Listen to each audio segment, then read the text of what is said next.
So hello, welcome. So this is the first so-along of, well, it's not the first so-along of 2026, it's actually the second so-along of 2026, but the first one filmed in 2026 and the first one filmed in the brand new studio.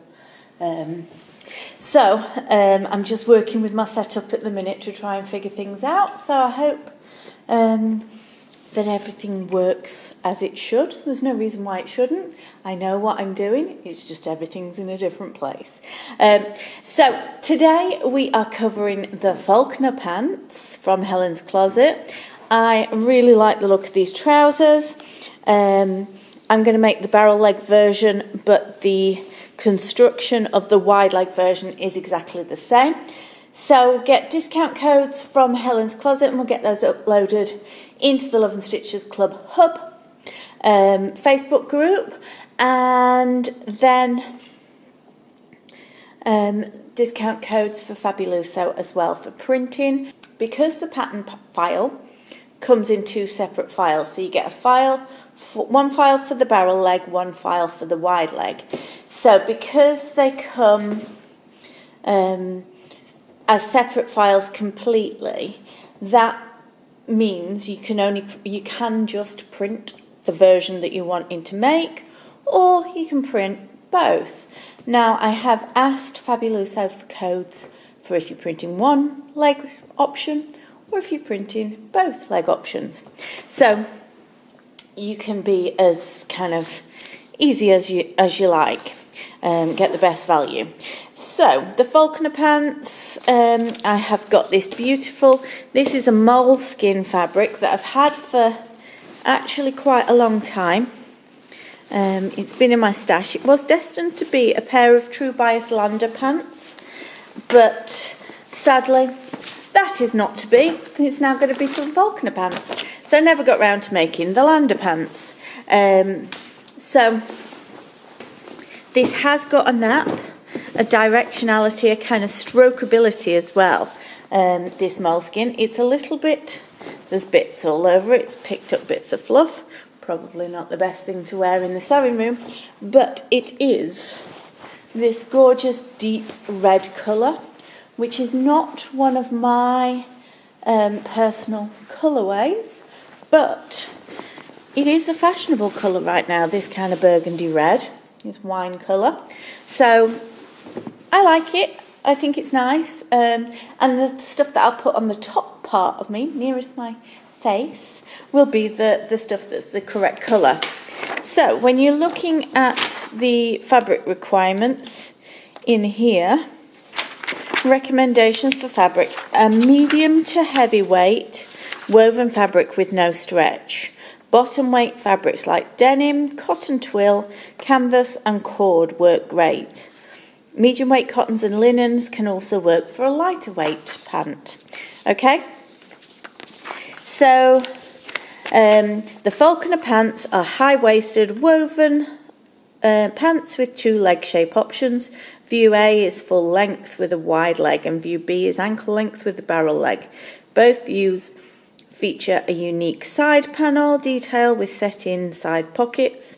The Falconer pants have a zipper fly closure and a curved waistband. These pants are designed with medium to heavyweight wovens in mind, such as denim, twill and canvas. You'll love the effortlessly cool fit and design details of the Falconer pants.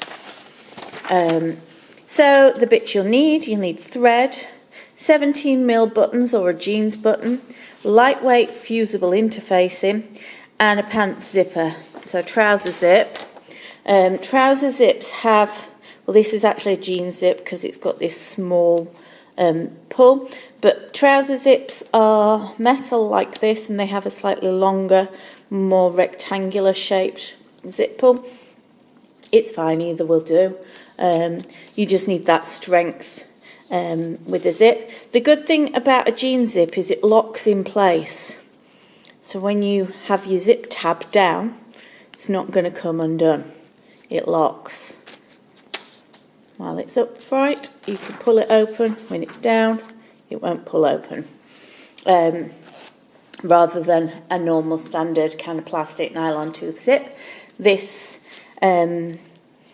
zip would be my preference. Pants zipper or jeans zipper, dependent on what size you're making, depends on the length you require. So they describe the difficulty of this as intermediate. Now I think the intermediate parts of this are probably the zip fly, and you've got a lot of detailed top stitching. Well, that's what we're going to learn. We're going to learn new skills. We're going to learn how to do a zip fly if you've never done one before. So I will make sure the sizing charts, finished garment measurement charts, and your fabric requirement charts are all in the little paperclip attachment bit of this video so that you can have all the information you need. So looking at the interfacing, you only need, well, 20 centimetres, 25 centimetres or 30 centimetres. They're giving really weird kind of rectangle shapes. I would say get yourself half a metre of lightweight interfacing. You're going to have plenty. You'll always use interfacing. It's one of those things you're never going to run not use it so long as you keep making clothes. So please allow extra fabric for pattern matching with plaids and stripes, and choose a lightweight fusible interfacing for best results. Depends on what size you're making and how wide your fabric is, how much you need. The wide leg needs up to 2.9 metres if your fabric is 57 inches or 145. Up to 3.8 metres if it's 45 wide, and the barrel leg needs less, and only 2.7 or 3.6. Up to, that is,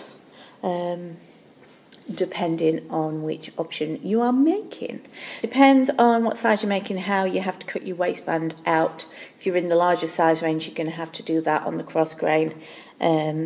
So it doesn't necessarily work with directional fabrics like cord, but that's only talking about if you're using 45-inch wide fabric. If you're using the wider fabric, you should still be fine.